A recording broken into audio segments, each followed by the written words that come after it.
नमस्कार विद्यार्थी मित्रांनो, आपल्या सर्वांचं स्वागत आहे महाराष्ट्र नर्सिंग ऑफिसर्सच्या टार्गेट CHO सीरीजमध्ये. तर ही सीरीज कुणासाठी आहे? तर ही सीरीज अशा स्टुडंटसाठी आहे जे स्टुडंट काय करतात, CHOचं प्रिपरेशन करत आहेत. आणि या सीरीजमध्ये आपण काय करत आहोत, मोस्ट एक्सपेक्टेड MCQ बघत आहोत, जे की काय आपल्याला CHOच्या एक्झाममध्ये काय आहेत, मोस्टली एक्सपेक्टेड MCQ असे असणार आहेत. आणि ही जी सीरीज असणार आहे कशी असणार आहे, संपूर्णपणे मराठीमध्ये असणार आहे. आणि आजचा सीरीजचा कितवा एपिसोड आहे?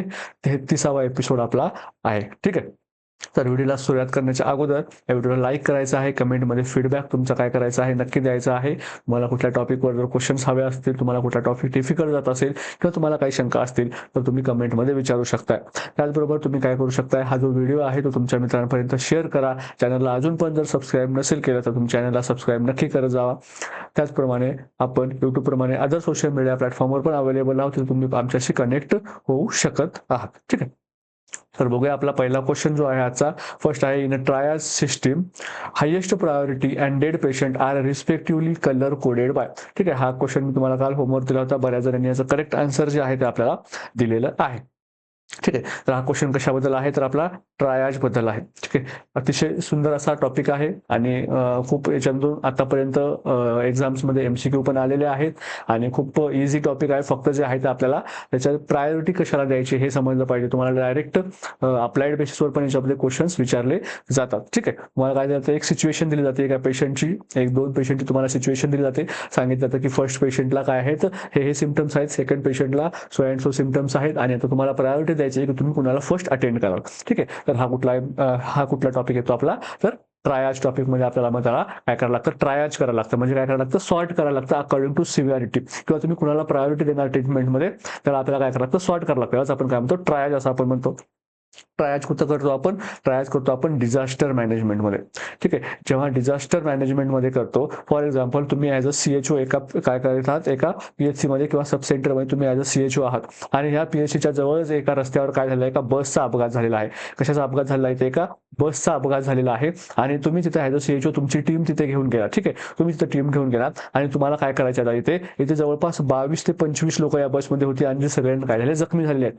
तर तिथे आपल्याला काय करायला पाहिजे, त्या 25 लोकांपैकी कुणाला जी आहे ती प्रायोरिटी दिली पाहिजे, कुणाला त्याच्यानंतर सेकंडरी प्रायोरिटी दिली पाहिजे आणि कुणाला टर्शरी प्रायोरिटी दिली पाहिजे, किंवा कुणाला आपण अटेंडन्स नाही केलं पाहिजे. ठीक आहे. कुणाला आपण अटेंडन्स नाही केलं पाहिजे हे आपल्याला कळलं तर काय होईल, आपली maximum productivity, maximum work done होईल. ठीक आहे. नाहीतर काय होईल, सगळा गोंधळ होणार आहे. सगळेजण पॅनिक होतील. पॅनिक व्हायचं आहे का आपल्याला, नाही. आपल्याला काय करायचं, सिस्टमॅटिकली पेशंटला प्रायोरिटाईज करायचं आहे आणि ते प्रायोरिटाईज करण्यासाठी आपण ट्रायाज ही कन्सेप्ट अस्तित्वात आणतो आणि ट्रायाजमध्ये आपण काय करतो, आपण बघतो की कुणाला जी आहे ती गरज आहे एकदम एमर्जंट आहे. ठीक आहे. कुणाला जी आहे ती गरज एकदम एमर्जंट किंवा इमिडिएट गरज लागणार आहे. ठीक आहे. आणि ज्यांना इमिडिएटली गरज लागणार आहे त्यांना आपण कुठल्या कॅटेगरीमध्ये टाकतो, त्यांना आपण रेड कलरनी काय करतो, टॅग करतो. ठीक आहे. त्या पेशंटला आपण रेड कलर टॅग करतो का, कारण त्याला इमर्जन्सीमध्ये एकदम इमिडिएटमध्ये काय केलं पाहिजे, तो पेशंट अटेंड झाला पाहिजे, नाहीतर काय होणार आहे, त्याची जीवाला धोका होऊ शकतो. मग याच्यामध्ये कुठले पेशंट येतात, असे पेशंट ज्यांना काय आहेत, लाईफ थ्रेटनिंग कंडिशन्स आहेत. ठीक आहे. लाईफ थ्रेटनिंग कंडिशन्स आहेत. पण कशा लाईफ थ्रेटनिंग कंडिशन्स आहेत, अशा लाईफ थ्रेटनिंग कंडिशन आहेत त्याच्यामधून जर पेशंटला आपण असिस्टन्स दिला तर काय होऊ शकतो, पेशंट याच्यामधून 100% सर्व्हायवलचे चान्सेस असतात. ठीक आहे. 100% जे आहे ते सर्व्हायवलचे आपल्याला चान्सेस बघायला मिळतात जर त्याला प्रॉपर केअर बघायला मिळाली तर. ठीक आहे. त्यांना आपण काय करतो, रेडमध्ये टाकतो. त्याच्यानंतर ज्या पेशंट्सला डिलेड मॅनेजमेंटची गरज आहे, म्हणजे काय, ते थोडा वेळ थांबू शकतात, त्यांना आपण कशामध्ये टाकतो, येलो कॅटेगरीमध्ये टाकतो. येलो कॅटेगरीमध्ये टाकतो. फॉर एक्झाम्पल एखादा पेशंट आहे ज्याला काय आहे, इफ त्याचा काय आहे, एखादं सिरियस, ठीक आहे, एखादी काय आहे, सिरियस कंडिशन आहे, सिरियस कंडिशन आहे, बट कॅन वेट. काय करू शकतो, थोड्या वेळासाठी आपल्याला वेट करू शकतो. फॉर एक्झाम्पल काय, फ्रॅक्चरचा पेशंट आहे. ठीक आहे. त्याला काय आहे, फ्रॅक्चर आहे.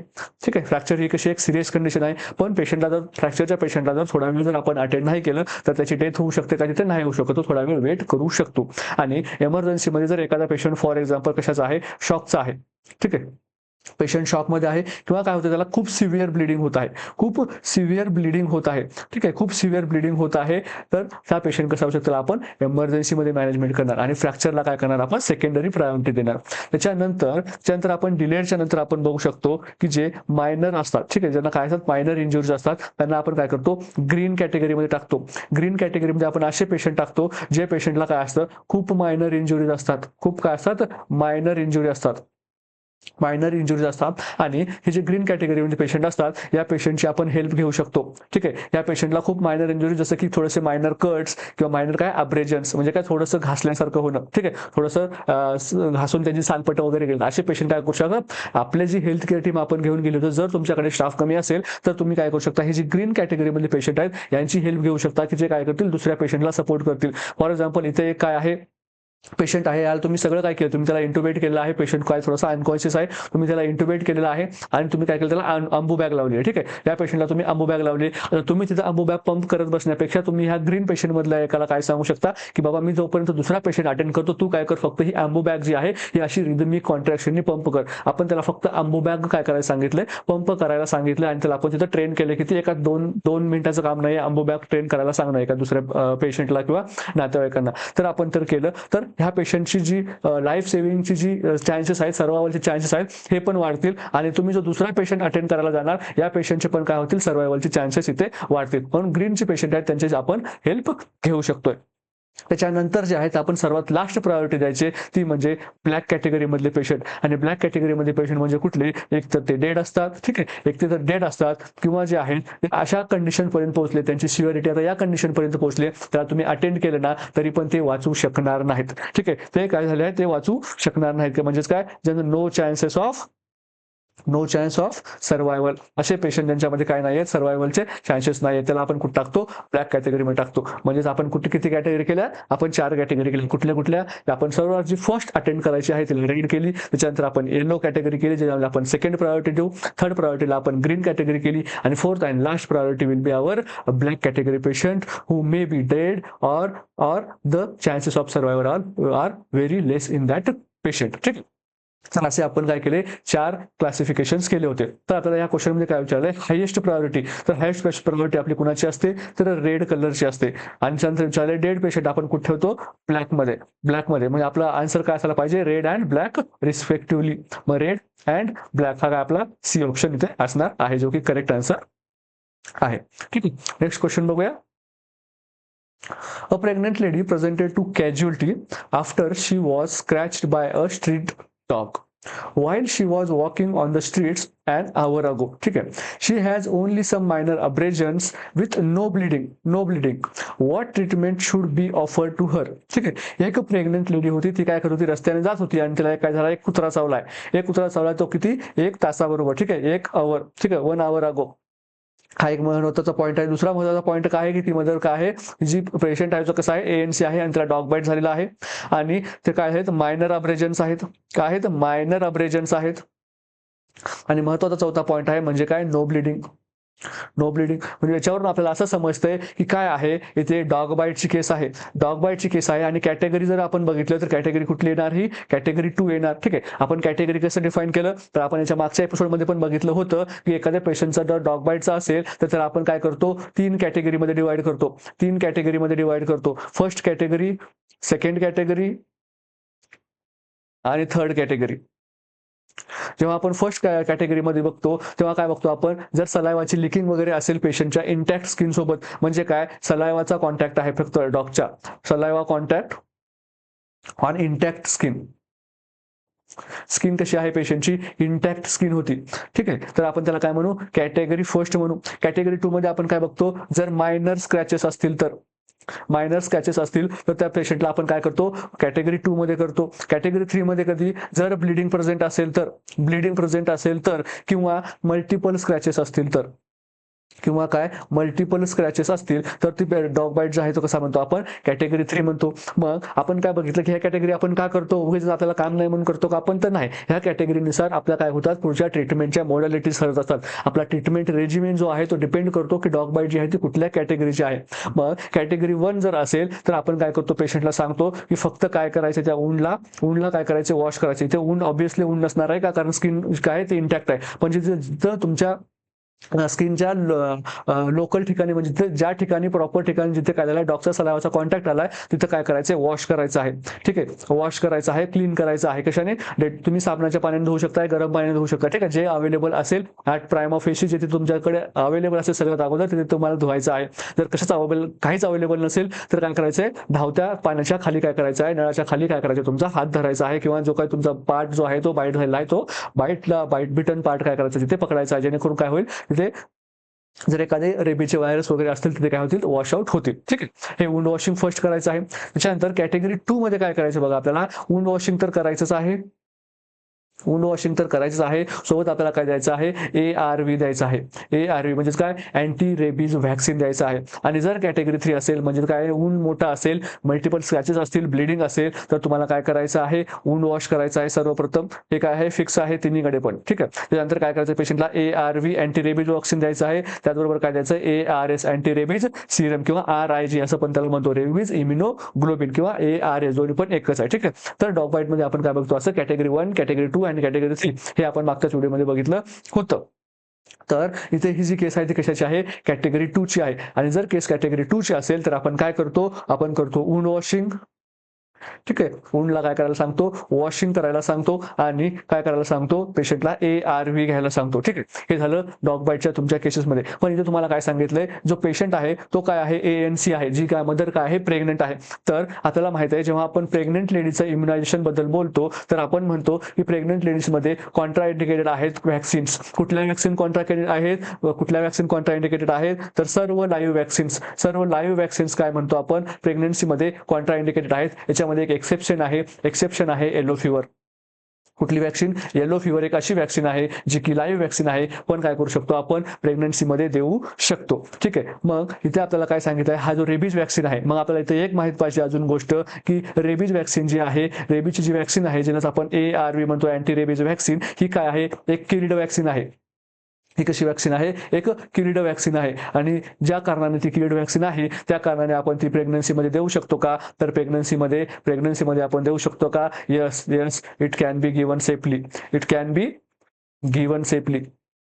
का, कारण ही किल्ड व्हॅक्सिन आहे, म्हणून याच्यामध्ये काही कॉन्ट्राइंडिकेशन आपल्याला बघायला मिळतात का, कुठल्याही प्रकारचे रेबीज व्हॅक्सिनेशनमध्ये आपल्याला कॉन्ट्राइंडिकेशन बघायला मिळत नाही. आता प्रश्न येतो, जर ती कॅटेगरी 3 वाईट असती तर काय झालं असतं. जर ती कॅटेगरी 3 वाईट असती तर आपण तिला वुंड वॉश दिला असता, ARV दिलं असतं आणि ARS पण दिलं असतं. ARS पण काय नाहीये, कॉन्ट्राइंडिकेटेड नाहीये प्रेग्नन्सी मध्ये. ठीक आहे, तर आपला क्वेश्चन काय म्हणतो बघूया.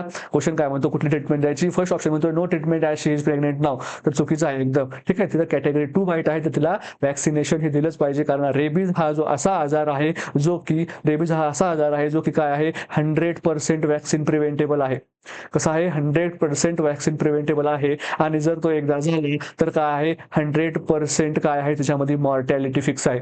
100% मॉर्टॅलिटी फिक्स आहे. जगभरात आतापर्यंत जेवढ्या केसेस झाल्यात त्यापैकी जवळपास 20 पेक्षा पण कमी काय आहेत पेशंट वाचलेले आहेत. म्हणजे त्याची नियरली 100% काय आहे, फॅटॅलिटी रेट आहे, नियरली 100%, नॉट 100%. ठीक आहे, आणि जे काही एक 10-20 जण वाचलेत त्यांना पण काय सिव्हिअर न्यूरोलॉजिकल कंडिशन त्याच्यानंतर डेव्हलप झाल्या आणि त्याच्यानंतर काही दिवसांतरच त्यांची डेथ पण झालेली आहे. ठीक आहे, खूप कमी जे पेशंट आहेत ते वाचलेले आहेत, पण त्याच्यामध्ये काय आहेत, खूप सिव्हिअर न्यूरोलॉजिकल कंडिशन्स आहेत. त्याच्यानंतर सेकंड ऑप्शन काय म्हणतो बघा, ओनली लोकल वुंड क्लिनिंग, फक्त लोकल वुंड क्लिनिंग करायचे का, नाही. कधी करायचे, हे फक्त कॅटेगरी जर 1 असेल तर लोकल वुंड क्लिनिंग करायचे. कॅटेगरी 2 आहे म्हणून आपल्याला ARV पण द्यायला लागेल. थर्ड ऑप्शन काय म्हणतो बघा, local wound cleaning and rabies vaccine, म्हणजेच काय, कॅटेगरी 2 ची इथे काय दिलेलं आपल्याला ट्रीटमेंट दिलेली आहे, जे की काय आहे एकदम करेक्ट आहे.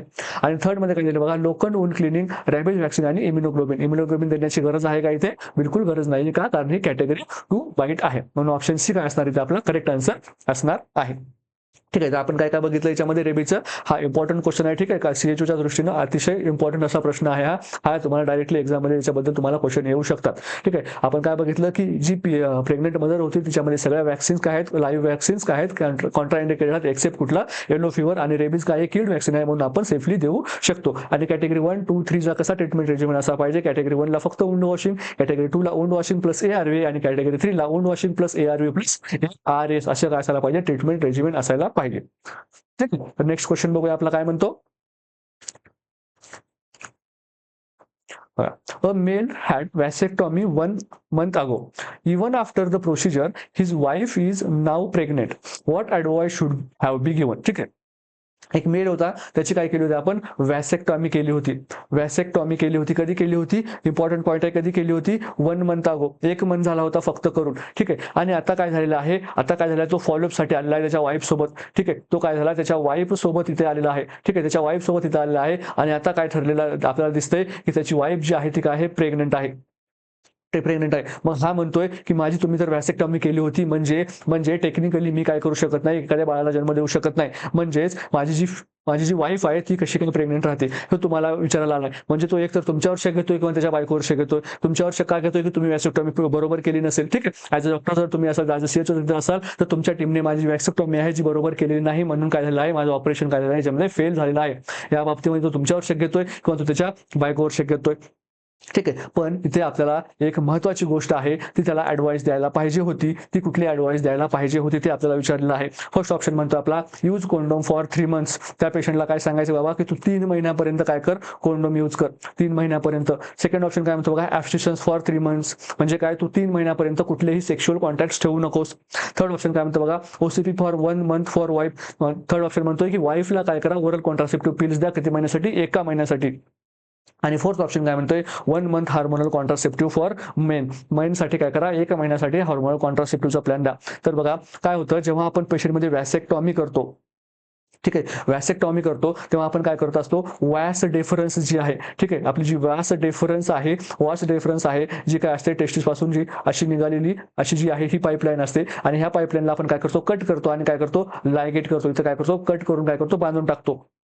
म्हणजे ही जी फॉर एक्झाम्पल ही कंटिन्युटी असेल तर आपण इथून याला कट केलं. ठीक आहे. इथून याला कट केलं, त्याच्यानंतर आपण काय करतो, याला लायगेट करून टाकतो. याला असं बांधून काय करतो, इकडे हे बांधून टाकतो आणि हा एंड काय करतो, या साईडला बांधून टाकतो. जेणेकरून काय होणार नाही, तुमचा जो स्पर्मचा जो रस्ता होता तो आपण काय केला, इथे ब्लॉक केला. ठीक आहे. स्पर्मचा रस्ता जर ब्लॉक केला तर जेव्हा तो इजॅक्युलेट करेल तेव्हा काय होणार नाही, त्यामध्ये स्पर्म्स असणार नाहीत. ठीक आहे. सिमेन असणार का तिथे, सिमेन असणार का नाही. जर एखाद्या पेशंटची वॅसेक्टॉमी झालेली असेल तर त्याच्यामध्ये सिमेन असणार का, तर त्याच्यामध्ये सिमेन ऑब्व्हियसली असणार. ठीक आहे. पण तो त्या सिमेनमध्ये काय नसणार, स्पर्म्स नसणार. ठीक आहे. काय नसणार, स्पर्म्स नसणार. तर आपण काय म्हणतो, एझोस्पर्मिया म्हणतो. एझोस्पर्मिया हे कंडिशन असेल, ह्या सिमेनची कशी कंडिशन असेल, एझोस्पर्मिया असेल. ठीक आहे. आणि आपण काय केलेली आहे, वॅसेक्टॉमी केलेली आहे आणि आपण कुठला पार्ट केलेला आहे, वास डिफरन्स पार्ट कट केलेला आहे. पण प्रॉब्लेम काय आहे की जे जेव्हा तुम्ही वॅसेक्टॉमी करता, वॅसेक्टॉमी केल्याच्या नंतर पण 90 दिवसापर्यंत 90 डेज पर्यंत तो जो मेल आहे, 90 डेज पर्यंत तो काय असतो, मेल काय असतो, फर्टाईल असतो. म्हणजे 90 डेज पर्यंत त्याने जर सेक्शुअल कॉन्टॅक्ट एखाद्या फिमेल सोबत ठेवले आणि जर ती फिमेल पण फर्टाईल पिरियडमध्ये असेल तर काय करू शकतो, तो काय करू शकतो, प्रेग्नन्सी तिथे त्या महिलेला होऊ शकते. कधीपर्यंत, 90 दिवसापर्यंत आफ्टर वॅसेक्टॉमी. किंवा जर ऑर मध्ये विचारलं, हे तर तुम्हाला सगळं सांगितलं असतं पण तुम्हाला आतापर्यंत हे कोण नसेल सांगितलं, किंवा 20 इजॅक्युलेशन पर्यंत, 20 इजॅक्युलेशन्स पर्यंत. जेव्हा जोपर्यंत त्याचे काय होत नाही, तर 20 इजॅक्युलेशन्स कंप्लीट होत नाहीत. किती, 20 इजॅक्युलेशन्स जेव्हापर्यंत त्याचे कंप्लीट होत नाहीत तेव्हापर्यंत त्याचे जे आहे ते पूर्ण जे स्पर्म्स आहेत ते काय होत नाहीत, वॉश आउट होत नाहीत. ठीक आहे. म्हणजे एक तर तुमच्याकडे क्रायटेरिया काय असायला पाहिजे, एक तर त्याचे 20 इजॅक्युलेशन काय झाले पाहिजे, कंप्लीट झाले पाहिजे, किंवा काय झालं पाहिजे, त्याचा 30 डेज आहे ते काय झाले पाहिजे, कंप्लीट झाले पाहिजे. तरच काय होतो, तो जो पर्सन आहे 30 डेजच्या नंतर टोटली अनफर्टाईल होतो. का, कारण त्याच्या सिमेनमध्ये काय नाहीये, स्पर्म्स नाहीयेत. पण आता इथे काय झालं बघा, तो फक्त 1 महिन्यामध्ये आपल्याकडे वापस आलेला आहे आणि त्याची वाईफ काय आता प्रेग्नेंट आहे.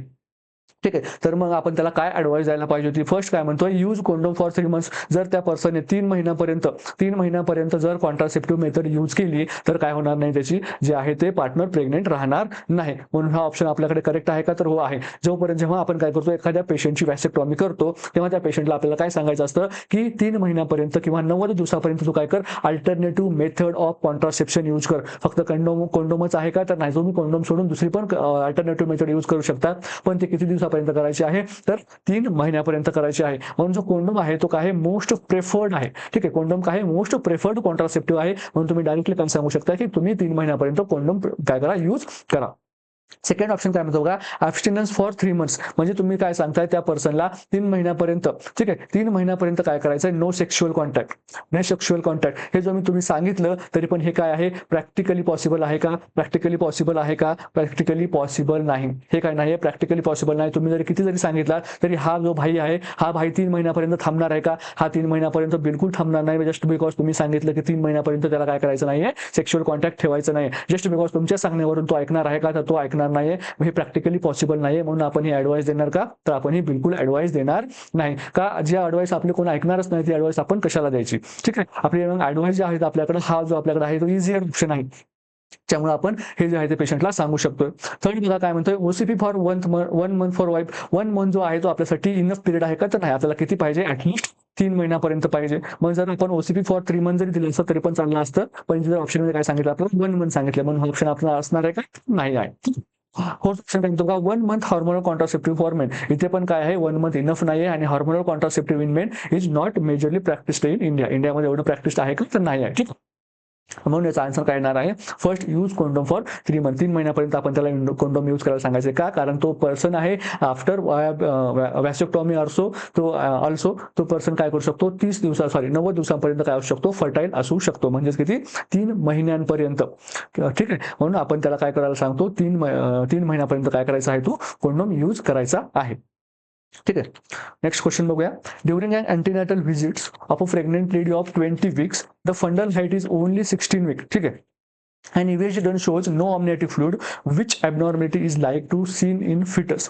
ठीक आहे, तुमच्याकडे काय झालं, एक ANC व्हिजिट झालेली आहे. ठीक आहे, एक ANC व्हिजिट आलेली आहे, आणि जी लेडी आहे ती किती आहे, 20 वीकची प्रेग्नेंट आहे. ठीक आहे, 20 वीकची प्रेग्नेंट आहे, पण तिच्या फंडल हाईटवरून तुम्हाला हे कळतंय की ती काय वाटते, की फक्त 16 वीकची हे वाटते. ठीक आहे, फक्त 16 वीकची वाटते. आणि जेव्हा तुम्ही त्याची युएसजी केली, तुम्हाला युएसजी मध्ये काय आढळलं, की ते काय आहे, नो अमनिओटिक फ्लुइड, अमनिओटिक फ्लुइडच नाही असं तुम्हाला आढळलं. Which abnormality is likely to seen in fetus. ठीक आहे, म्हणजे तुम्हाला काय विचारलं की फिटस मध्ये काय ॲबनॉर्मिटी असू शकते. फर्स्ट ऑप्शन म्हणतोय बघा, रिनल ॲबनॉर्मिटी, सेकंड म्हणतोय अनएन्सेफाली, आणि थर्ड म्हणतोय गॅस्ट्रोकायसिस, आणि फोर्थ म्हणतोय इसोफॅजियल एट्रेसिया. तर बघा, ही जी एएनसी आहे, याच्यामध्ये आपल्याला काय सांगितलं, अमनिओटिक फ्लुइड कमी आहे किंवा नाही आहे. ठीक आहे, म्हणजे ज्याला आपण काय म्हणतो, ऑलिगो हायड्रोअमनिओस म्हणू शकतो, किंवा ठीक आहे, याच्यामध्ये काय आहे, नो अमनिओटिक फ्लुइड, बिलकुलच नाही असं आपल्याला क्वेश्चनमध्ये सांगितलेलं आहे. आणि काय झालेलं आहे, त्याची 20 वीकला जेवढी तिची फंडल हाईट असायला पाहिजे त्यापेक्षा काय आहे, कमी आहे. ती किती आहे, 16 वीकची फंडल हाईट आहे. म्हणजे हे काय, क्लिअर कट ऑलिगो हायड्रोअमनिओस आपल्याकडे एक्झाम्पल आहे. मग आपल्याला काय विचारलं, याच्यामध्ये कुठली जी आहे ती फिटसमध्ये अबनॉर्मिटी असेल तर मग काय होऊ शकतं, मदरमध्ये ऑलिगो हायड्रोअमनिओस होऊ शकतं.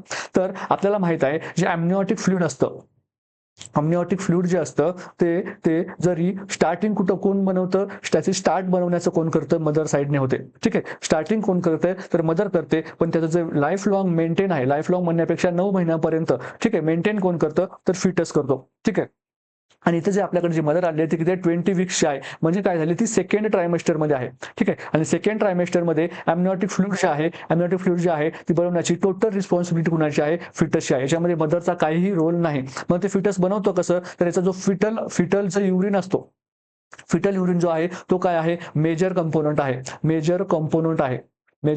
आहे कशाचा, अमनिओटिक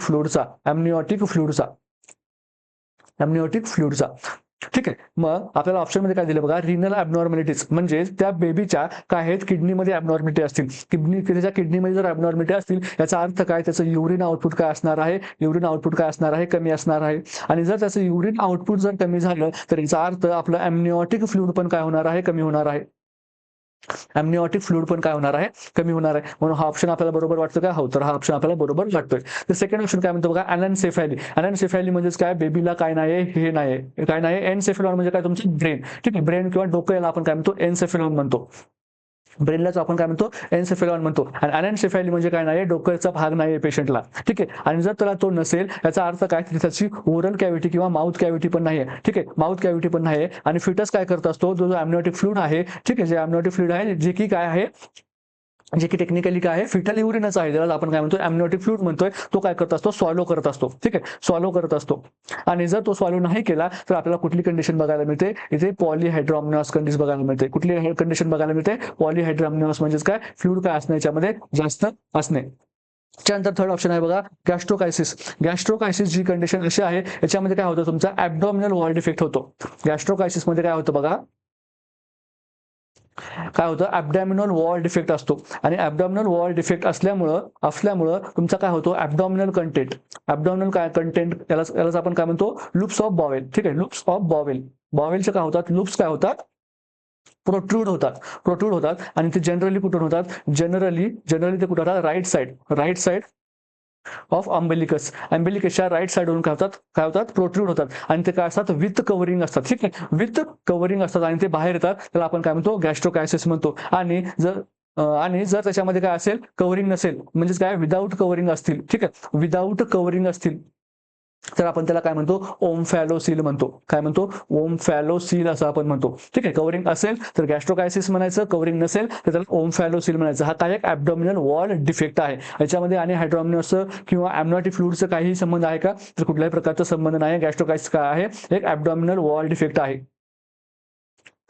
आणि फोर्थ ऑप्शन दिलेला आपल्याला इसोफेजियल अट्रेसिया. इसोफेजियल अट्रेसिया मध्ये काय होतं, की तुमचे जे इसोफॅगस आहे, ठीक आहे, बेबीचा जो इसोफॅगस आहे, जो की असा कंटिन्यू होऊन पुढे काय व्हायला पाहिजे, इथं काय व्हायला पाहिजे, असं स्टमक असायला पाहिजे बेबीचं. आणि अट्रेसियामध्ये काय होतं, हे जो पार्ट आहे इथं काय होतो, ब्लाइंड पाउच तयार होतो. आणि इथं पण काय होतं, खाली ब्लाइंड पाउच होऊन हे काय होतं, पेशंटचा स्टमक बघायला मिळतं आपल्याला. म्हणून बेबी जो काही सॉल्व्ह करेल, हे माउथ कॅव्हिटीमधून बेबी जो काही सॉल्व्ह करेल, ते काय होतं, फक्त इथपर्यंत जातं, खाली जातं का नाही. म्हणून इसोफॅजियल अट्रेसियामध्ये बेबी काय करू शकत नाही, सॉल्व्ह करू शकत नाही. याचा अर्थ काय होणार, तिथे अम्नियोटिक फ्लुइड वाढणार, कमी होणार का नाही, का कारण तो सॉल्व्ह करू शकत नाही. इथे पण आपल्याला काय बघायला मिळतं, पॉलीहायड्रोमिनॉस बघायला मिळतं. म्हणजे जर आपल्याला ऑलिगोची कंडिशन कोण देत असेल, तर कोण देतोय, फक्त फर्स्ट ऑप्शन देतोय. जर रिनल ॲबनॉर्मॅलिटी असतील पेशंटमध्ये, तर आपल्याला काय बघायला मिळतं, पेशंटमध्ये म्हणण्यापेक्षा जर फिटसमध्ये रिनल ॲबनॉर्मॅलिटी असतील, तर आपल्याला काय बघायला मिळतं, ऑलिगोहायड्रोमिनॉस ही कंडिशन बघायला मिळते. आपण काय म्हणतो, सोप्या भाषेमध्ये मदरचं काय म्हणतो, पाणी कमी झालेलं आहे, गर्भाशयातील पाणी कमी झालेलं आहे, असं आपण म्हणत असतो. ठीक आहे, तर याचा ऑप्शन काय असणार आहे, आपला हे जे आहे ते करेक्ट आन्सर असणार आहे. नेक्स्ट क्वेश्चन बघूया.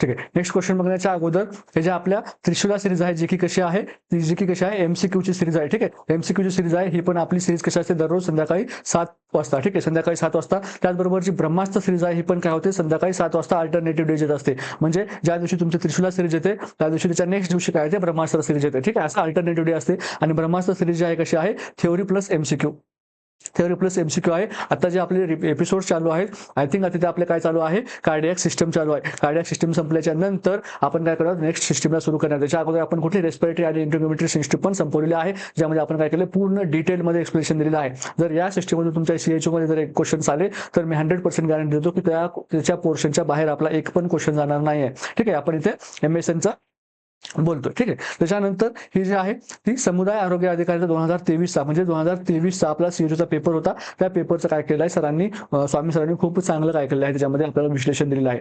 जर कुणाला बघायचं असेल की बाबा पेपर सीएचओचा ऍक्च्युअली कसे येतात, तर तुम्ही काय करू शकता, हे 1 ते 5 हा एपिसोड पण बघू शकता. ठीक आहे, नेक्स्ट क्वेश्चन बघूया आपला. 24 year old प्रायमी ग्रॅविडा, ठीक आहे, ऍट 30 वीक्स. ठीक आहे, काय आहे, एक तर ती काय आहे, प्रायमी आहे आणि 30 वीक्सची प्रेग्नन्सी आहे. has BP of 160 by 120 mmHg. The lab workup shows increased SGPT, SGOT and LDH. Also, there are low platelets. Which of the following is most probable diagnosis? तर आपल्याला काय विचारायचं, मोस्ट प्रोबेबल डायग्नोसिस कुठला आहे, आपल्याला काय दिलं, काही साइन अँड सिम्पटम्स दिलेत. तर आपल्याला काय काय सांगितलेलं आहे, इम्पॉर्टंट पॉईंट, ती काय प्रायमी आहे हे आपल्याला पहिल्यांदा सांगितलेलं आहे. 30 वीक्सची प्रेग्नन्सी आहे हे सांगितलं आपल्याला. त्यानंतर काय दिसत बघा, 160 by 120 BP आहे, म्हणजेच काय, सिव्हिअर हायपरटेन्शन आहे.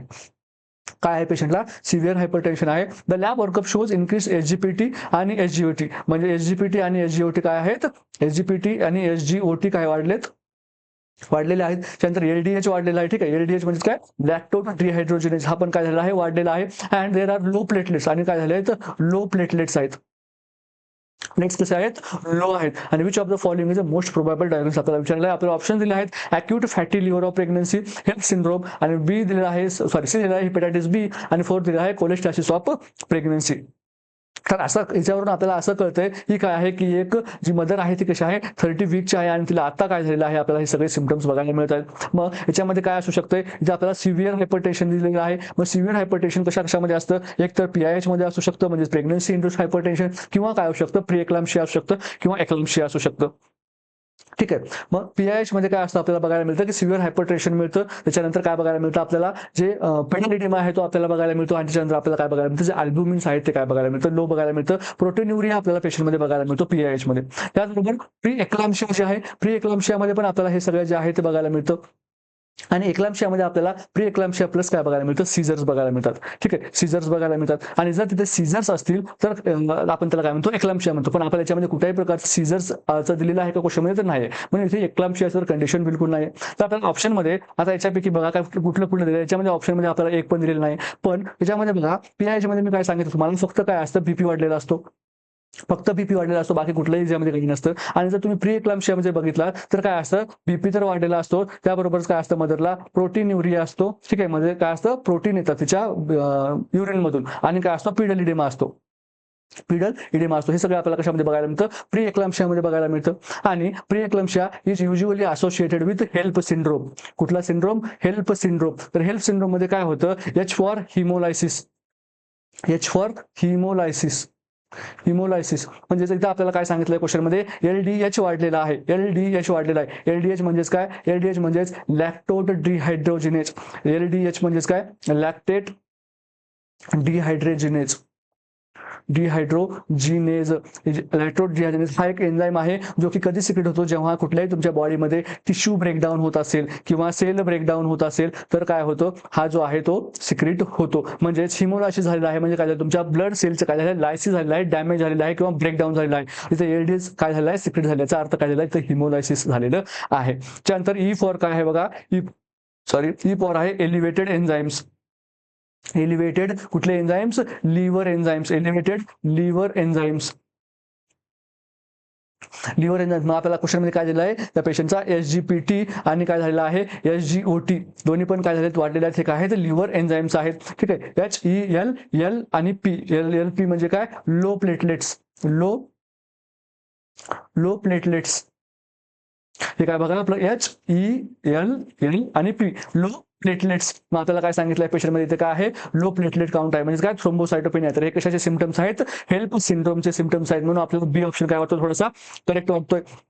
ए ऑप्शनमध्ये काय म्हणतं बघा, acute fatty liver of pregnancy. जर फॅटी लिव्हर ऑफ प्रेग्नन्सी असतं तर आपल्याला पेशंटमध्ये काय बघायला मिळालं असतं, आपल्याला जॉन्डिस प्रॉमिनंट बघायला मिळाला असता. ठीक आहे, आपल्याला काय बघायला मिळालं असतं, जॉन्डिस जो आहे तो आपल्याला क्वेश्चनमध्ये नक्की दिला असतं की मदरला काय आहे, जॉन्डिस आहे. जर फॅटी लिव्हर असतं तर. आणि पेशंटमध्ये जर फॅटी लिव्हर असतं तर जर बीपी जे आहे ते एवढं वाढण्याचं कारण नाही. एसजीओटी वाढतं काही, ठीक आहे, एलडीएच पण वाढू शकतो आणि थ्रोम्बोसायटोपेनिया पण आपल्याला प्रॉमिनंट बघायला मिळत नाही. म्हणून जर अॅक्यूट फॅटी लिव्हर असेल तर याच्यामध्ये आपल्याला जॉन्डिस प्रॉमिनंट आपल्याला द्यायला पाहिजे होतं, म्हणून हा पण आपला ऑप्शन इथं नाही आहे. थर्ड ऑप्शन म्हणतो बघा, हेपॅटायटिस बी. हेपॅटायटिस बी जरी असेल तरी आपल्याला तिथे पण जॉन्डिस बघायला मिळतो आणि तिथे पण आपल्याला जे लो प्लेटलेट्स काउंट्स आहेत ते बघायला मिळत नाही. सिव्हिअर हायपरटेन्शन पण आपल्याला हेपॅटायटिस बी मध्ये बघायला मिळत नाही. कोलेस्ट्रॉल ऑफ प्रेग्नन्सीमध्ये जर आपल्याला प्रॉमिनंट सिम्पटम दिलं असतं, प्रुरायटिस.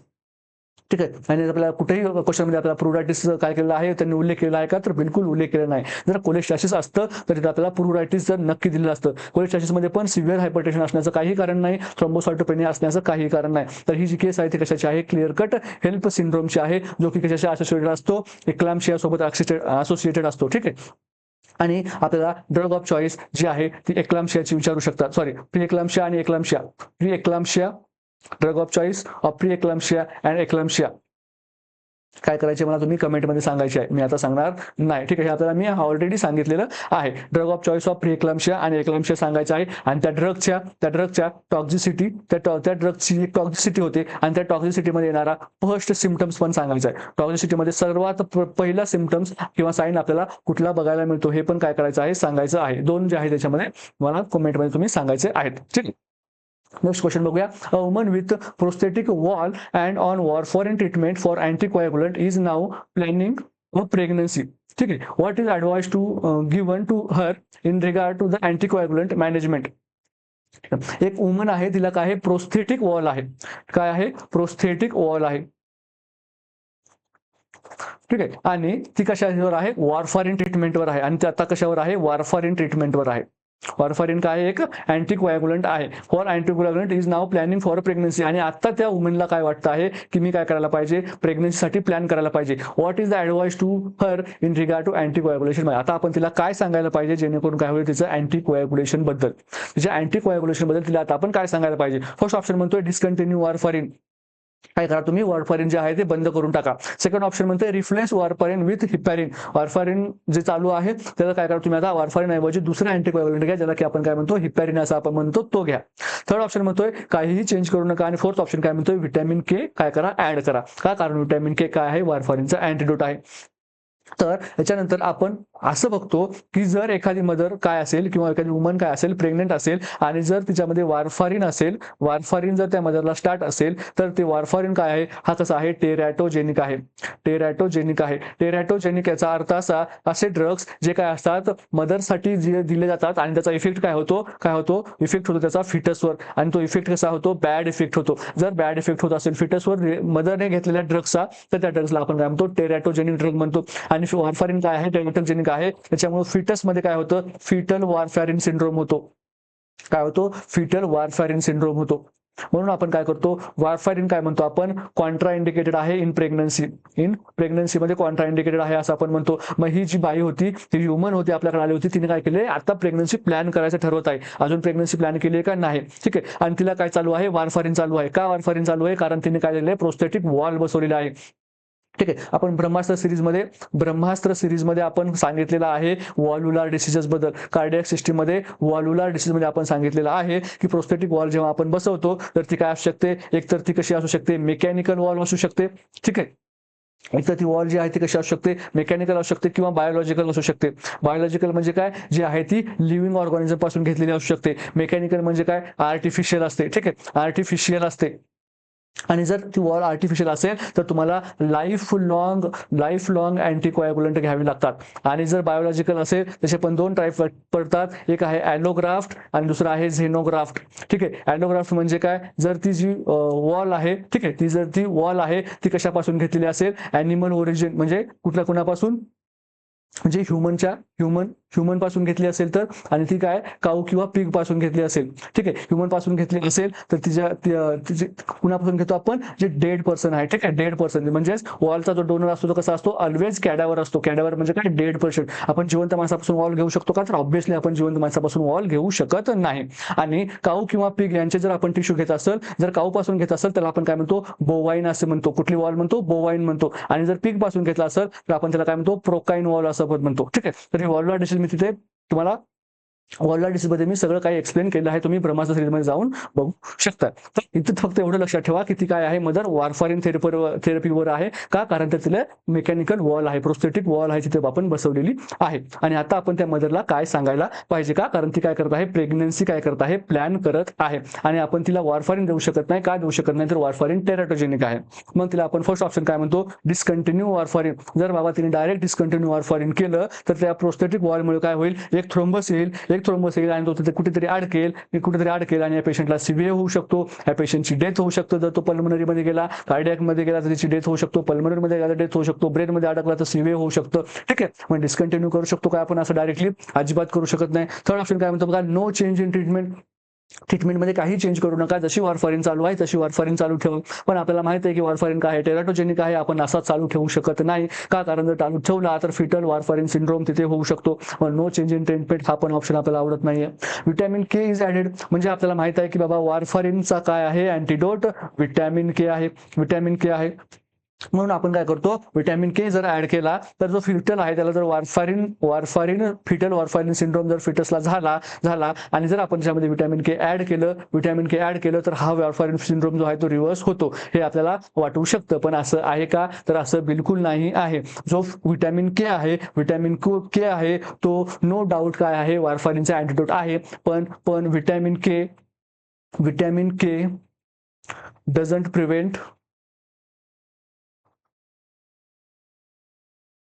Doesn't prevent fetal warfarin syndrome. Fetal warfarin syndrome. Warfarin सिंड्रोमला एक प्रिव्हेंट पण करू शकत नाही आणि रिव्हर्स पण करू शकत नाही. ठीक आहे, रिव्हर्स पण करू शकत नाही. म्हणून व्हिटॅमिन के पण याच्यामध्ये ऍड करून काय फायद्याचं होणार आहे का, तर नाही होणार आहे. तर मग याच्यामध्ये आपण काय करू शकतो, prevention is better than cure, replace warfarin with heparin. आणि जेव्हा जेव्हा आपल्याला प्रेग्नन्सीमध्ये अँटीकोॲग्युलंट्स पाहिजे असतात, अँटीकोॲग्युलंट्स जेव्हा आपल्याला प्रेग्नन्सीमध्ये पाहिजे असेल, मग कुठलंही तुमचं रिझन असू दे, तर आपला ड्रग ऑफ चॉईस कुठला असतो, आपला ड्रग ऑफ चॉईस असतो हिपॅरिन. हिपॅरिन काय असतो, आपला ड्रग ऑफ चॉईस असतो कशामध्ये, अँटीकोॲग्युलंट. कधी प्रेग्नन्सी असेल तर. मग तुमचं कारण कुठलंही असू दे, तर कारण काय होतं, प्रोस्थेटिक वॉल होतं. मग दुसरं जरी काय तुमचं रिझन असेल तरी पण तुम्ही काय देणार, हिपॅरिन देणार. वॉरफारिन हे कधीही देणार नाही प्रेग्नन्सीमध्ये. का, कारण ते टेराटोजेनिक आहे. म्हणून आपलं ऑप्शन काय असणार इथे, second option replace warfarin with heparin correct answer असणार आहे. नेक्स्ट क्वेश्चन बघूया. In the following which are both endocrine and exocrine gland. खालीपैकी कुठली ग्लँड जी आहे ती एक्झोक्राइन आणि एंडोक्राइन असं आपल्याला विचारलेलं आहे. फर्स्ट ऑप्शन म्हणते pituitary gland, thyroid gland, pancreas gland आणि ॲड्रिनल ग्लँड. तर बघा, एंडोक्राइन ग्लँड जे असतात ह्या ग्लँड काय करतात, हार्मोन सिक्रेट करतात. हार्मोन सिक्रेट करतात. एक्झोक्राइन ग्लँड ज्या आहेत त्या काय करतात, एन्झाईम सिक्रेट करतात. ठीक आहे, म्युकस सिक्रेट करतात. त्यानंतर एखादी सेल सिक्रेट करू शकतात. ठीक आहे, ते काय करू शकतात, आपल्या एक्झोक्राइन ग्लँडची काय झाली, ही वैशिष्ट्य झाली. एंडोक्राइन ग्लँडचे वैशिष्ट्य काय आहे की ते काय करतात, फक्त आणि फक्त हार्मोन सिक्रेट करतात. हार्मोनच्या शिवाय दुसरं काही सिक्रेट करत नाहीत. आणि एक्झोक्राइन ग्लँड जे आहे ते एन्झाईम, म्युकस, सेल्स बरंच काय सिक्रेट करत असतात. आणि एंडोक्राइनच्या ग्लँड असतात त्या काय असतात, डक्टलेस ग्लँड असतात. म्हणजे यांना स्वतःची डक्ट असते का, त्यांचे जे सिक्रेशन जे आहेत ते टार्गेट ऑर्गन पर्यंत पोहोचण्यासाठी यांची डक्ट असते का, तर यांच्याकडे डक्ट नसते. मग हे काय करतात, ब्लड स्ट्रीम मध्ये, ठीक आहे, जी तुमची ब्लड स्ट्रीम असते या ब्लड स्ट्रीम मध्ये काय करतात, त्यांचे हार्मोन्स काय करतात, सोडून देतात, सिक्रेट करून टाकतात. आणि मग ते हार्मोन जे आहेत ते स्वतःचं टार्गेट ऑर्गन शोधतात. ठीक आहे, म्हणजे फॉर एक्झाम्पल तुमची पिट्युटरी बघा कुठे आहेत, पिट्युटरी आहे तुमच्या डोक्यात. ठीक आहे, आणि तिचे जे टार्गेट ऑर्गन्स आहेत ते कुठे आहेत, तुमच्या टेस्टिस आणि ओव्हरीज पर्यंत आहेत. टेस्टिस आणि ओव्हरीज पर्यंत आहेत. ठीक आहे, म्हणजे इथपासून ते इथपर्यंत जाण्यासाठी त्याची कुठलीही डक्ट आहे का, कुठल्याही प्रकारची डक्ट नाहीये. पण ते काय करतात, ब्लड स्ट्रीम मध्ये सोडतात आणि त्यांचा जो हार्मोन आहे तो स्वतः त्यांचा टार्गेट ऑर्गन शोधतो आणि तिथे जाऊन काय होतो, ऍक्ट होतो. हे काय बोलतो आपण एंडोक्राइन मध्ये. पण एक्झोक्राइनचं तसं नाही. एक्झोक्राइनचे जे काय असतात, जे काही सिक्रेशन असतात ते एका डक्टने सोडले जातात. ठीक आहे, फॉर एक्झाम्पल तुमची पॅनक्रियाज आहेत आणि पॅनक्रियाज मधून काय करतो आपण, एन्झाईम्स काय करतो, सोडतो. आणि ते एन्झाईम्स कुठे असतात, तुमच्या पॅनक्रियाटिक डक्टद्वारे पॅनक्रियाटिक डक्टद्वारे कुठे जातात, तुमच्या एलिमेंटरी कॅनलमध्ये जातात. ठीक आहे, किंवा तुमच्या आतड्यापर्यंत पोहोचतात आणि तिथे जाऊन तुमचे काय करतात, फूडचं काय करतात, मेटाबॉलिझम करतात किंवा डायजेशन करत असतात. मग जे एक्झोक्राइन असतात त्या कशा असतात, डक्टवाल्या ग्लँड असतात. त्यांना काय असते, डक्ट असते प्रॉपर, जी काय करते त्यांच्या टार्गेट ऑर्गन पर्यंत त्या एन्झाईमला, त्या म्युकसला, त्या सेल्सला तिथे पोहोचवण्याचं काम करते. पण हार्मोन किंवा एंडोक्राइन ग्लँडच्या बाबतीमध्ये तसं आहे का, तर बिलकुल तसं नाही आहे. मग याच्यामध्ये आपल्याला विचारलंय की ज्यातली कुठली ग्लँड जी अशी आहे जी काय आहे, एंडोक्राइन आणि एक्झोक्राइन बोथचं फंक्शन करते. तर फर्स्ट ऑप्शन बघा, पिट्युटरी ग्लँड. पिट्युटरी ग्लँड जी आहे ती काय करते, फक्त आणि फक्त हार्मोन सिक्रेट करते. ठीक आहे, त्याच्यानंतर सेकंड ऑप्शन बघा, थायरॉइड ग्लँड जी आहे ही पण काय, फक्त आणि फक्त हार्मोन सिक्रेट करते, T3 T4. ठीक आहे, यासारखे हार्मोन सिक्रेट करते. पॅनक्रियास बघा, पॅनक्रियास ही ग्लँड कशी आहे, एंडोक्राइन प्लस एक्झोक्राइन दोन्ही आहे. ठीक आहे, एंडो प्लस एक्झो. याच्या एंडो पोर्शन मध्ये ती काय सिक्रेट करते, तर इन्शुलिन सिक्रेट करते. त्यानंतर सोमॅटोस्टॅटिन सिक्रेट करते. ठीक आहे, त्यानंतर त्याच्या एक्झोक्राइन पोर्शन मध्ये काय करते, सगळे जे डायजेस्टिव्ह एन्झाईम्स आहेत किंवा पॅनक्रियाटिक एन्झाईम्स, तिला आपण काय म्हणतो, पॅनक्रियाटिक एन्झाईम्स असं आपण म्हणतो. ते कुठले आले मग तुमचे, लायपेज, अमायलेज, ठीक आहे, किंवा प्रोटीएज. हे काय आहेत, पॅनक्रियाटिक ज्युसेस आहेत. त्याला आपण काय म्हणतो, पॅनक्रियाटिक एन्झाईम्स किंवा पॅनक्रियाटिक ज्युसेस म्हणतो, जे की पॅनक्रियाटिक डक्टद्वारे काय झालं, तुमच्या एलिमेंटरी कॅनलमध्ये सोडण्यात येतात. तर आणि लास्ट आहे आपला ऑप्शन ॲड्रिनल ग्लँड. ॲड्रिनल ग्लँडमध्ये पण आपण काय बघतो, फक्त आणि फक्त आपल्याला हार्मोन्स बघायला मिळतात, ज्याला आपण काय म्हणतो, स्टेरॉइड्स म्हणतो. जे स्टेरॉइड हार्मोन्स आहेत त्याला आपण काय म्हणतो, जे कोण सिक्रेट करतो, तुमचे ॲड्रिनल ग्लँड सिक्रेट करतं. तर मग याच्यामध्ये एंडोक्राइन आणि एक्झोक्राइन दोन्हीचं पण फंक्शन करणारे ग्लँड कुठले आहे आपले, तर पॅनक्रियाज आहे. ठीक आहे, ऑप्शन सी आपल्या इथे करेक्ट आन्सर असणार आहे. क्वेश्चन बघूया. The total number of bones found in the right upper limb. Right upper limb जो आहे तुमचा, त्यामध्ये किती बोन्स आहेत हे आपल्याला विचारलं आहे. फर्स्ट ऑप्शन आहे 25, 30, 40 आणि 60. ठीक आहे, तर राईट लिम, लेफ्ट लिम दोन्हीमध्ये पण काय असतात, तुमच्या लिमची जी बोनची संख्या ती आहे ती सारखीच असते. जर आपण आपले बोन्स बघितले तर किती आहेत आपल्याकडे, टोटल 206. ठीक आहे, 206 206 जे आहेत आपल्याकडे बोन्स आहेत.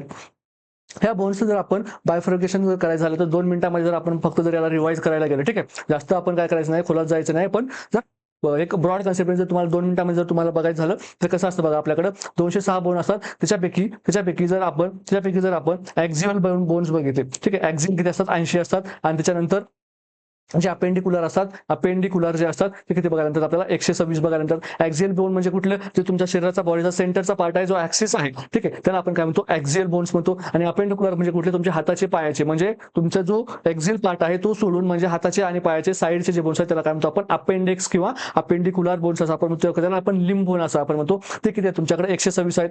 तर जर आपण ऍक्झियल बघायला गेलं, ठीक आहे, ऍक्झियल जर बघायला गेलं तर आपल्याला काय बघायला मिळतं, जर तुमचा जो स्कल आहे, ठीक आहे, स्कल जो आहे तो त्याच्यामध्ये किती आहेत, 22 बोन्स आहेत. मग त्याच्यामध्ये थोडंसं अजून जर क्रॅनियल बघितलं आपण, थोडंसं अजून डीपमध्ये गेलो तर क्रॅनियल आणि फेस बघायला मिळतात आपल्याला. तर क्रॅनियमध्ये आपल्याला 14 आणि फेसमध्ये क्रॅनियमध्ये आपल्याला 8 बघायला मिळतात आणि फेसमध्ये किती बघायला मिळतात, 14 बोन्स बघायला मिळतात. त्यानंतर स्कलच्या नंतर थोडंसं खाली आलं तर आपल्याला काय बघायला मिळतं, हवाईड बोन बघायला मिळतो. हवाईड बोन किती बघायला मिळतो, 1 बघायला मिळतो. अजून जर थोडंसं खाली आलं तर आपल्याला काय बघायला मिळतं, आपल्याला थोरॅक्स बघायला मिळतो. ठीक आहे, थोरॅक्स बघायला मिळतो. थोरॅक्स मध्ये आपल्याला किती बघायला मिळतात, 25 बोन बघायला मिळतात. कुठे, ज्या तुमच्या रिब्स आहेत, रिब्स किती असतात, तर तुमच्या 24 असतात, त्यात आपण 12 पेअर असं म्हणतो. आणि तुम्हाला काय बघायला मिळतो, स्टर्नम बघायला मिळतो. ठीक आहे, स्कलच्या नंतर तुम्हाला इथे अजून एक बोन बघायला मिळतं, ते म्हणजे काय, ऑडिटरी ऑसिकल्स. ऑडिटरी ऑसिकल्स म्हणजे जे काय आपल्या कानामध्ये जे बोन असतात ते किती असतात, 6 असतात. त्यामध्ये 6 कसे कसे, मॅलियस 2, इनकस 2, मायलेज किती 2, इनकस किती 2 आणि स्टेपिस किती 2, दोन्ही साईडला, ठीक आहे, दोन्ही साईडला एक एक. ठीक आहे, मॅलियस इनकस स्टेपस या साईडला एक एक, मॅलियस इनकस स्टेपस या साईडला एक एक, असे किती 6 बोन्स बघायला मिळतात. त्यानंतर बघा हायवॉइड 1 बघायला मिळतो. थोरॅक्स आपल्याला किती, थोरॅक्स मध्ये आपल्याला किती 25 बोन बघायला मिळतात. किती, 25 बोन, 24 तुमच्या रिब्स आणि 1 तुमचा स्टर्नम. ठीक आहे, त्यानंतर आपल्याला व्हेंट्रिक्युलर जो कॉलम आहे, व्हेंट्रिक्युलर कॉलम जो आहे, व्हर्टिकल कॉलम जो आहे, त्यामध्ये आपल्याला 26 बोन बघायला मिळतात. 26 बोन कसे, C7 म्हणजे किती, तो तुमच्या चेस्टचा पार्ट आहे, ठीक आहे, सर्वायकल पार्ट आहे, तो किती 7. थोरॅक्स मध्ये आपल्याला किती बघायला मिळतात, 2 बघायला मिळतात. आणि तुमच्या लंबर रिजन मध्ये 5, सॅक्रल रिजन मध्ये 1 आणि कॉक्सिक्स मध्ये 1, अशा आपल्याला 26 बोन म्हणजे ऍक्झिल मध्ये आपल्याला किती बघायला मिळतात, 80 बोन जे आहेत आपल्याला ऍक्झिल मध्ये बघायला मिळतात. त्यानंतर जेव्हा आपण अपेंडिकुलर बघतो, अपेंडिकुलर म्हणजे काय, लिम्स. ठीक आहे, अपेंडिकुलर मध्ये जेव्हा आपण बघतो तेव्हा आपल्याला किती बघायला मिळतात, 126 बोन्स बघायला मिळतात. आणि 126 बोन जे आहेत ते अप्पर लिम आणि लोअर लिम असे डिवाइडेड असतात. ठीक आहे, तर इथे आपण काय बघूया, फक्त स्टार्टिंगला अप्पर लिमचे बघूया. अप्पर लिमचे जे आहे ते कसं डिवाइडेड असेल ते आपण बघूया. ठीक आहे, अप्पर लिम मध्ये आपण जर बघितलं तर किती बोन्स असतात, तर 32 बोन्स असतात. ठीक आहे, एका अप्पर लिम मध्ये 32 बोन्स आणि असेच किती दोन दुसऱ्याचे म्हणून किती 32. ठीक आहे, 32 असे किती 64 जे आहेत दोन्ही हातांचे मिळून असतात. पण याच्यामध्ये पेक्टोरल गर्डर आणि काय बघतो आपण, जो आहे तो लिंब, फ्री लिंब किंवा लिंब म्हणू शकतो. ठीक आहे, फक्त जो लिंब आहे, फक्त जो हात आहे त्याचे किती असतात आपल्याकडे, 30 बोन असतात. आणि जो पेक्टोरलिस गर्डर आहे त्याचे किती असतात, 2 बोन असतात. मग याच्यामध्ये हे 2 कुठले कुठले येतात आपले, जो आपला स्कॅपुला, एक येतो स्कॅपुला आणि दुसरा येतो कॉलर बोन. ठीक आहे, कॉलर बोन याला आपण काय म्हणतो, क्लॅव्हिकल असं आपण म्हणतो. ठीक आहे, मग हे कशाचा 2+2. ठीक आहे, या हाताचे 2 आणि दुसऱ्या हाताचे 2. त्याचप्रमाणे फ्री लिंब जे आहे त्या तुमच्या हातामध्ये 30+30 असतात, म्हणजे एका हातामध्ये 30 आणि दुसऱ्या हातामध्ये 30. तर याच्यामध्ये याचं बायसेक्शन कसं असतं, ठीक आहे, त्या लिंब मध्ये काय असतं, एक ह्युमरस असतो. ठीक आहे, आता आपण एका हाताचे बघूया. एका हातामध्ये एक ह्युमरस असतो. ठीक आहे, त्यानंतर एक काय असतो, अल्ना असतो. एक काय असतो, रेडियस असतो. कार्पल किती असतात, 8 असतात. त्यानंतर मेटा कार्पल किती असतात, 5 असतात. आणि फॅलेंजेस किती असतात, 14 असतात. ठीक आहे, या साईडचे 30, या साईडचे 30, अशा आपल्याकडे किती बघायला मिळतात, आपल्याला 64 जे आहे ते अप्पर लिंब मध्ये बघायला मिळतात. आणि जो लोअर लिंब आहे, ठीक आहे, लोअर लिंब आहे त्याच्यामध्ये आपल्याला किती बघायला मिळतात, 62 बघायला मिळतात. त्याच्यामध्ये एक कमी का बघायला मिळतो ते बघूया. फिमर किती बघायला मिळतो, एक जो आहे तो फिमर. ठीक आहे, हा काय लॉंगेस्ट बोन आहे, हा काय बॉडी मधला लॉंगेस्ट बोन आहे. त्यानंतर आपल्याला बघायला मिळतो एक टिबिया, एक फिबुला. त्यानंतर एक नी कॅप बघायला मिळते, त्याला आपण काय म्हणतो, पटेला म्हणतो. निबोन किंवा पटेला म्हणतो त्याला आपण, किती आहे बघायला मिळतो आपल्याला, एक बघायला मिळतो. त्यानंतर आपल्याला टार्सल्स बघायला मिळतात, किती 7. टार्सल किती बघायला मिळतात, 7. तिथे आपल्याला जे कार्पल होते किती बघायला मिळते, 8 बघायला मिळते. म्हणून काय होतं, एकाचा डिफरन्स येतोय. त्यानंतर मेटाटार्सल्स आपल्याला किती बघायला मिळतात, 5. आणि त्याच्यानंतर फॅलेंजेस किती बघायला मिळतात आपल्याला, 14.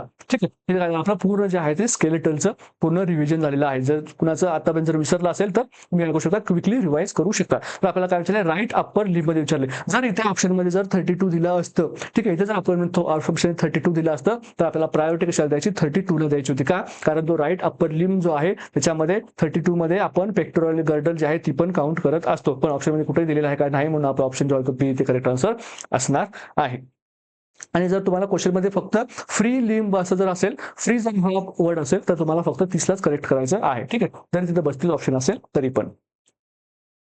नेक्स्ट क्वेश्चन बघूया. The main purpose of vaccine vial monitor is to. तुमचं जे व्हीएम जे असतं त्याचं मेन पर्पज काय आहे हे आपल्याला विचारलेलं आहे. फर्स्ट ऑप्शन दिला ensure safe transport, prevent damage to vaccine, ensure heat damage vaccine are not administered आणि इझी ऍडमिनिस्ट्रेशन. फर्स्ट ऑप्शन मध्ये काय सांगितलं बघा तुम्हाला, ट्रान्सपोर्ट इझी करण्यासाठी. तर व्हीव्हीएम जो असतो व्हॅक्सिन वायल मॉनिटर हे आपण कशासाठी यूज करतो, तर तुमची जी व्हॅक्सिन आहे, सॉरी तिची जी ती हिटने डॅमेज झाली आहे का, हिटने डॅमेज झाली आहे का, डॅमेज झाली का हे बघण्यासाठी काय करतो असतो आपण, वॅक्सिन काय करत असतो, वॅक्सिन वायल मॉनिटर लावत असतो. तर जो व्हीव्हीएम असतो ते काय असतं, एक प्रकारचं काय असतं लेबल असतं. ठीक आहे, लेबल असतं आणि हे काय करतं, त्याचा कलर काय करतं, चेंज करतं. कलर करतं. कधी चेंज कलर करतं, जेव्हा जेव्हा एक्सपोज टू टेम्परेचर, जेव्हा काय होतं ते हाय टेम्परेचरला थोड्या वेळासाठी एक्सपोज होतो, तेव्हा काय करतं, त्याचं जे लेबल आहे त्याचा कलर चेंज होतो आणि ते कलर चेंज झाल्यामुळे आपल्याला काय करतं की जी कळतं की व्हॅक्सिन आहे ती काय झाली आहे, हीटमुळे काय झाली आहे, डॅमेज झालेली आहे. ठीक आहे, तर याचा तुम्हाला मी इमेज दाखवतो बघा. ती जर व्हीएम जे असते ती व्हॅक्सिनची वाईल असते. ठीक आहे, व्हॅक्सिनची जी वाईल असते त्या वाईलवर काय करतो आपण, हे जे आहे ते लावत असतो, हे जे आहे ते आपण लावत असतो. आणि जर तुमचा जो सर्कल आहे, हा जो सर्कल आहे हा काय असेल, जास्त डार्क असेल आणि हे जर काय असेल थोडंसं लाईट असेल तर ती व्हॅक्सिन काय करू शकतो आपण, सेफली देऊ शकतो. आणि इथे बघा ही काय झाली, थोडंसं काय झालं, डार्क झाले तरी पण आपण देऊ शकतो. पण ह्या सर्कलचा आणि हा जो स्क्वेअर होता, ह्या स्क्वेअरचा जर कलर सेम झाला तर ती व्हॅक्सिन आपण द्यायची का, तर बिलकुल नाही द्यायची. आणि ह्याच्यापेक्षा जर डार्क झाला असेल, या सर्कलपेक्षा पण जर स्क्वेअर डार्क झाला असेल तर ती व्हॅक्सिन काय करायची आहे, द्यायची नाही. या दोन कंडिशन मध्ये आपण व्हॅक्सिन काय करू शकतो, ऍडमिशन करू शकतो. आणि या दोन कंडिशन मध्ये आपण व्हॅक्सिन ऍडमिशन करू शकत नाही. हे काय झालं, आपलं व्हीव्हीएम बद्दल झालं.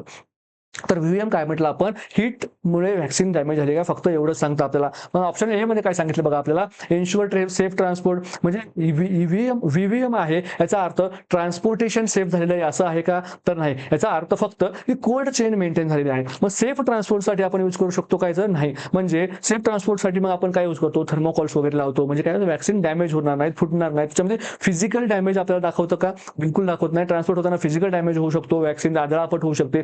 मग त्याच्या व्हीएम जो आहे ते ह्याच्यापासून तुम्हाला संरक्षण करतं का, तर बिलकुल संरक्षण करत नाही. फिजिकल डॅमेज पासून संरक्षण करतं का, तर बिलकुल करत नाही. फक्त जर तुमचं डॅमेज जे आहे थर्मल असेल, म्हणजेच काय टेम्परेचरमुळे डॅमेज झालं असेल तरच आणि तुमचं व्हीव्हीएम जे आहे ते सांगतं.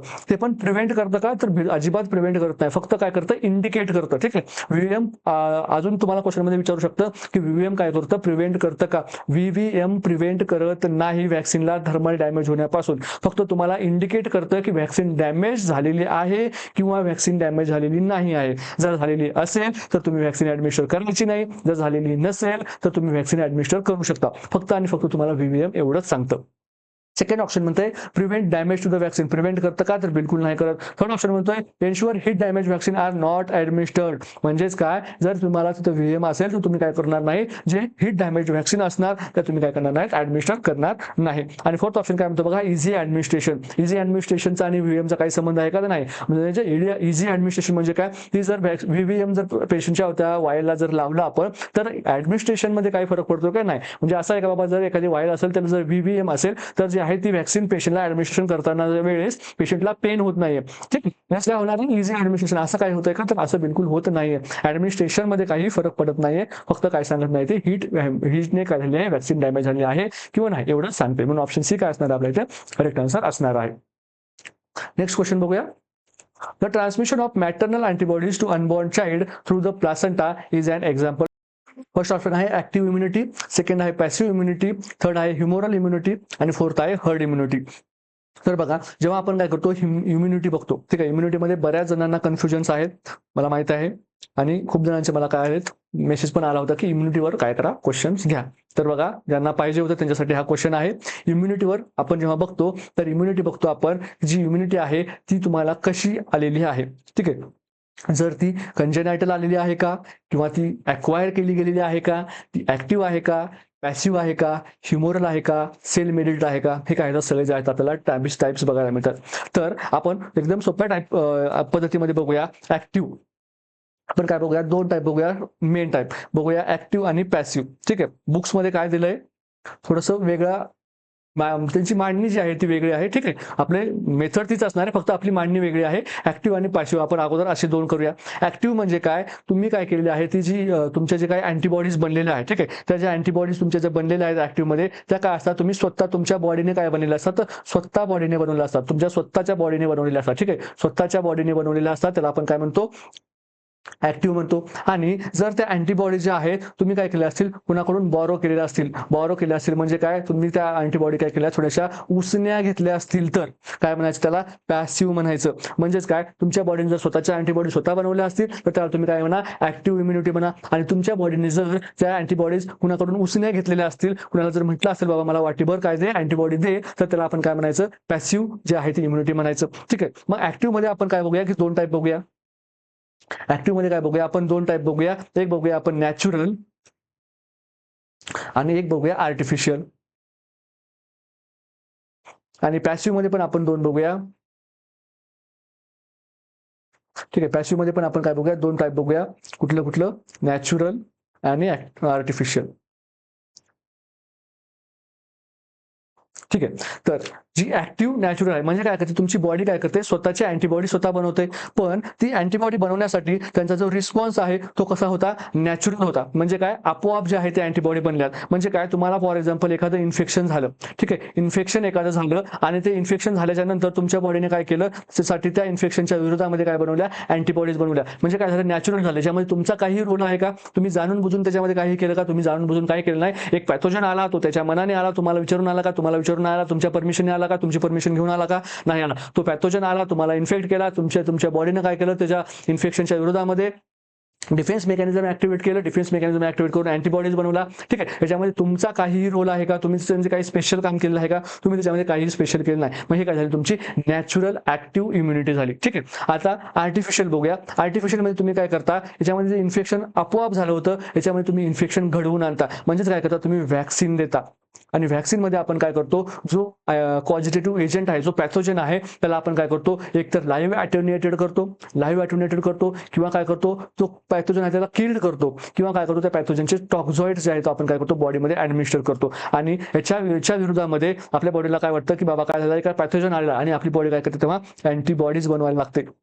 अँटीबॉडीज बनावं लागते त्याच्यासाठी, ह्या अँटीजनसाठी. आपल्या बॉडीसाठी व्हॅक्सिन मधला जो आपण इंजेक्ट करत आहोत तो कॉजिटिव्ह एजंट, तो काय एक अँटीजन आहे. आणि त्याच्यासाठी आपली बॉडी अँटीबॉडीज बनवते. आणि तेच काय झालं, मग आपली आर्टिफिशियल ऍक्टिव्ह इम्युनिटी झाली. ठीक आहे, ह्याच्यामध्ये जर आपल्या बॉडीने स्वतः अँटीबॉडी तयार केल्या, आपण कुणाकडून घेतल्या का, तर आपण बिलकुल घेतल्या नाही. आता बघूया, जेव्हा आपण उसने अँटीबॉडी घेतो तेव्हा त्याच्यामध्ये एक ऑप्शन आहे नॅचरल आणि दुसरा आहे आर्टिफिशियल. म्हणजे जे आहे ते आपण जी उसने घेण्याची पद्धत आहे ती कशी आहे, याच्यामध्ये नॅचरल आहे, याच्यामध्ये तुम्ही काय केलं आहे का, काही केलं नाही, नॅचरल आले. मग याच्यामध्ये काय येऊ शकतं, तुमचे जी मदर कडून तुम्हाला ज्या अँटीबॉडीज मिळतात, ज्या तुमच्या मदरच्या मिल्क मधून तुम्हाला, ब्रिस्ट मिल्क मधून IgA वगैरे जे तुम्हाला मिळेल, हे काय झालं, तुम्ही उसने घेतल्या. कुणाकडून, तुमच्या आईकडून काय केलं, त्या अँटीबॉडीज उसण्या घेतल्यात.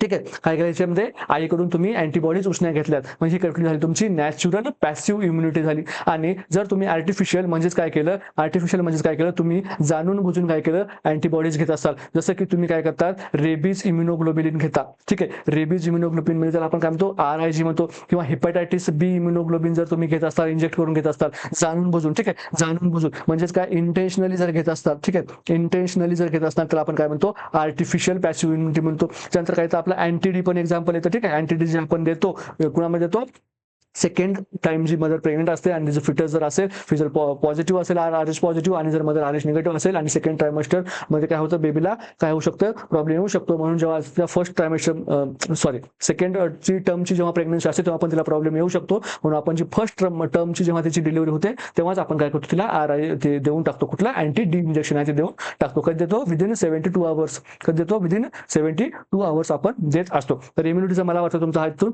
ऍक्टिव्ह, पॅसिव्ह आणि नॅचरल आर्टिफिशियलचा काय झाला असेल, कन्सेप्ट क्लिअर झाला असेल. ऍक्टिव्ह कधी म्हणायचं, जेव्हा आपली जी बॉडी आहे ती स्वतः अँटीबॉडी तयार करते तेव्हा. आणि पॅसिव्ह कधी म्हणायचं, जेव्हा आपली बॉडी काय करते, कोणाच्या तरी अँटीबॉडी उसण्या घेत असते तेव्हा. नॅचरल कधी म्हणायचं, जर आपली आपोआप इन्फेक्शन झालं असेल, त्याच्याबद्दल जर अँटीबॉडी बनला असेल तर नॅचरल ऍक्टिव्ह म्हणायचं.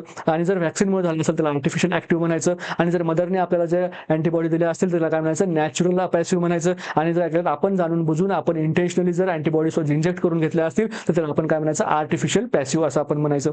ठीक आहे, त्याच्यानंतर त्याचं जे मेकॅनिझम आहे त्याच्यामधून पण काय पडतात, दोन टाईप पडतात. एक आहे ह्युमोरल आणि दुसरी आहे सेल मेडिएटेड. ठीक आहे, सेल मेडिएटेड. ह्युमोरललाच आपण काय म्हणतो, अँटीबॉडी मेडिएटेड. म्हणजे जर डिफेन्स मेकॅनिझममध्ये तुमच्या अँटीबॉडी येत असतील तर त्याला आपण काय म्हणतो, ह्युमोरल म्हणतो. आणि सेल मेडिएटेड कधी, जर टी लिम्फोसाइट्स जर तुमच्या आर्मी मॅन बनून तिथे येत असतील, काम करत असतील, तर त्याला आपण काय म्हणतो, सेल मेडिएटेड म्हणतो. मग टी लिम्फोसाइट म्हणजे तुमच्या टी हेल्पर सेल आहेत, NK सेल्स आहेत, सायटोटॉक्सिक सेल्स आहेत. ठीक आहे, हे जे आहेत काय करत असतात, आपल्या सेल मेडिएटेड इम्युन रिस्पॉन्ससाठी कारणीभूत असतात. ह्युमोरल इम्युनिटीसाठी कोण असतं, तुमच्या जे सगळं ज्या IgG गामदे, ठीक आहे, गामदे आपण म्हणतो त्याला, IgG, IgA, IgM, IgD आणि IgE ह्या जे सगळ्या तुमच्या ह्युमोरल इम्युनिटीमध्ये काम करत असतात, त्याला म्हणतो अँटीबॉडी मेडिएटेड इम्युनिटी असं आपण सुद्धा म्हणत असतो. तर आपल्या ऑप्शनमध्ये काय दिलं आहे बघा, the transmission of maternal antibodies to unborn child. Maternal antibodies to unborn child कुठला आहे, आपलं नॅचरल पॅसिव्ह आहे. नॅचरल पॅसिव्ह ऑप्शनमध्ये आहे का आपलं, तर बी ऑप्शन आहे पॅसिव्ह इम्युनिटी. मग आपलं ऑप्शन करेक्ट असणार आहे. ऍक्टिव्ह आहे काही नाही का, कारण याच्यामध्ये आपण उसने अँटीबॉडीज घेतलेल्या आहेत, आपल्या शरीरात आपल्या स्वतःच्या बॉडीने बनवल्यात का, त्या नाही बनवल्या, म्हणून ऍक्टिव्ह काय नाही आपला ऑप्शन आहे. सी काय म्हणतं बघा, ह्युमोरल इम्युनिटी. ह्युमोरल इम्युनिटी काय आहे, फक्त मॅटर्नल अँटीबॉडी त्याच्यामध्ये फक्त तेच येतं का, तर नाही, पूर्ण जे गामदे आहेत, ठीक आहे, पूर्ण जे गामदे आहेत त्याच्यामध्ये येत असतं. त्यानंतर हर्ड इम्युनिटी काय आहे, ही पूर्ण तुमच्या कम्युनिटीची इम्युनिटी दाखवतो. ठीक आहे, तुमची जी पूर्ण कम्युनिटी आहे त्याची जी आहे ती इम्युनिटी, हर्ड इम्युनिटी दाखवत असतं. ठीक आहे, नेक्स्ट क्वेश्चन बघूया आपला. Under which programme was direct of the treatment short course introduce. म्हणजे डॉट्स जो आहे तो कुठल्या प्रोग्रामच्या अंतर्गत येतो हे आपल्याला विचारलं आहे. हा क्वेश्चन तुमच्यासाठी होमवर्क असेल, याचा तुम्ही आन्सर मला कमेंटमध्ये सांगू शकता. ठीक आहे, आज आपण इथेच थांबूया. नेक्स्ट एपिसोडमध्ये आपण परत भेटणार आहोत. तोपर्यंत थँक्यू, बाय बाय.